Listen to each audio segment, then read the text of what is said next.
Formula One returns to Turkey for the first time in 5 years. We're back at Istanbul Park and well, the Turkish Grand Prix is back on the calendar. What an incredible setting this could be, and well, it's round 5 of F1 Fantasy Series here in 2026. It's going to be an incredible race here, dry conditions, nice all the way around the circuit, and 26 drivers ready to light it up at lights out. Here's your grid then. Starting out on pole position, Oscar Piastri, first pole of the season. Max Verstappen, fresh off the Nürburgring, in P2. Hamilton and Leclerc, for both Ferraris, locking out the second row for the second time this season. Russell and Antonelli, Mercedes dropping off a little bit in recent times, but still there or thereabouts. Norris and Hadjar line up on row 4. Moving down the grid then, West and Ricciardo in the West Racing Sport and KCF1 cars rounds out the top 10. Ocon and Clark in behind, and well, closely, and didn't quite make the top 10 that time. Hülkenberg and Vettel line up on row 7, a good start for the Germans. Behrman and Lindblad, the two youngsters, on row 8. Row 9 then, Lawson and Colapinto. Colapinto his best qualifying of the season, Lawson in the mix. Gasly not good qualifying in the Alpine, Bortoleto in 20th in the Audi. Sainz still struggling with the Williams in 21st, Perez in the Cadillac in 22nd, and then it's Williams again with Albon and Bottas 23rd, 24th, and then rounding out the grid, the two Aston Martins. Let's get down to business then. 58 laps of Istanbul Park. We come to 5 red lights. Lights out and away we go. A good start and a good getaway from Oscar Piastri. Verstappen's in the mix too. The two Ferraris in behind getting away okay. Norris maybe having a look in the background, maybe looking to get into the top 6, but it's a good start. And well, Leclerc's gone right round, Hamilton's gone right round the outside of Max Verstappen. In the meantime, Leclerc's having a little nibble at the Mercedes of George Russell and Kimi Antonelli in the background too. And well, side by side, Norris and well, the Mercedes, and that's Antonelli there, and oh, Norris gets a bit wrong contact between the two of them. I think that's West in the back as well. A little bit of contact, no damage going flying anywhere, but Oscar Piastri leads the way. A great start from the McLaren, and just what he needs to try and reinvigorate his championship hopes. And well, through the famous turn 8 we come now. This long left-hander, he's holding it all the way, putting your foot flat to the floor if you can, as much as those tyres will dare, and well, they're all safely through as it stands so far, but Oscar Piastri leading the way. Well, here we go then.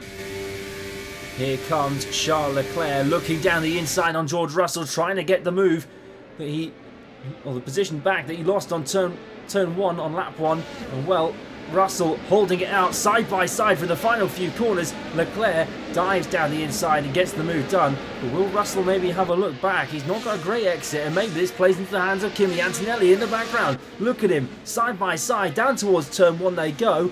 And well, will the Italian have the upper hand on his teammate, the championship leader of course? Nope, not quite this time. Russell holds the outside quite nicely, and well, he will drop down to 5th, but hold on to 5th.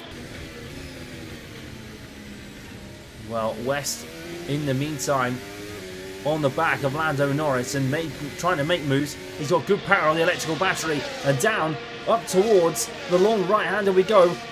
And the long straight all the way down towards the final few corners. West trying it all the way and not quite getting the move he wants done. Forced to the outside by Lando Norris, and well, he'll have another go.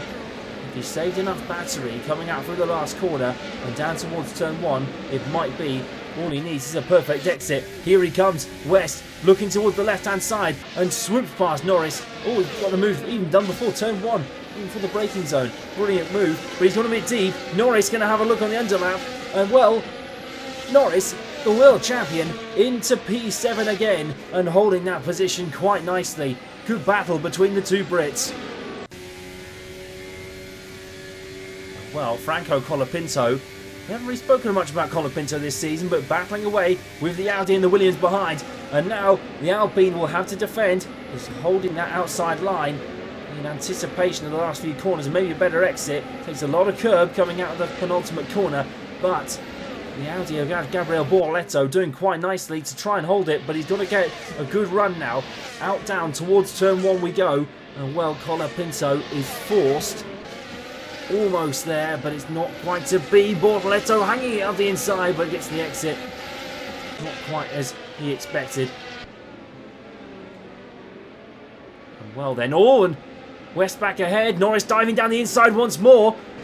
And the two Brits battling out once again. West trying to get a nose in, but Norris is just good on the defence, but there's nothing he's going to be able to do here. West with a great exit. Coming out the final corner. Pulls the left-hand side again. It's like deja vu. And now up to P7 he goes once more. But West is going to have to hold on to these positions if he wants to finish high in the points today. Well then, here is Isaac Hadjar. And following on Norris, West ahead! He's gone a bit deep and gone around. And well, he loses out to Norris, but Hadjar almost pounced on the West Racing Sport car, and maybe also had the McLaren too, with the two of them once again fighting out.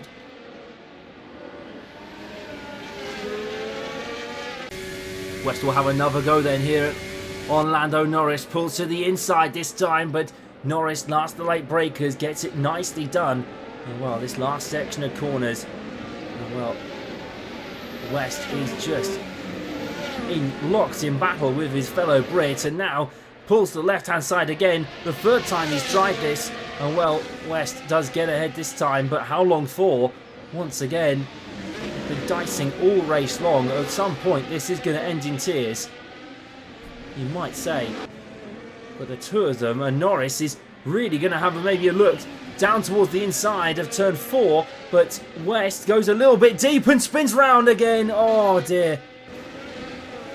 And that will mean he's lost the position to Hadjar too. Heartbreaker. Well, this was on board with Lando Norris. You see West to the outside. He takes a deeper line. It's a strange one. He just cuts across. Annoying for him.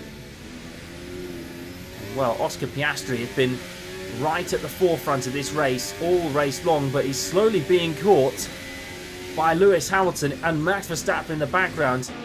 His tyre strategy might not have worked in the McLaren's favour. He's just got to hold on 7 more laps, and that's it. Hamilton, though, is really picking up the speed. You can see he's really attacking turn 8 quite nicely. But how long is this gap going to persist for Oscar Piastri? Verstappen also in the mix too.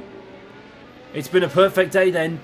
Oscar Piastri held on right to the last. And he's going to come across the line to win his first race of the season. Our 5th different winner in 2026. Oscar Piastri wins the Turkish Grand Prix. And what a brilliant victory that is for the McLaren driver. This could be the start of maybe something for the Australian as he looks to reclaim a championship battle that was lost last year. What a race result then for Oscar Piastri, his first win of the season, and also McLaren's first since Abu Dhabi in 2025. Well, your top 3 then, Piastri, Hamilton and Verstappen, a great day for all 3 drivers. Looking at the results then, further down the grid, Leclerc in 4th, Russell and Antonelli 5th and 6th.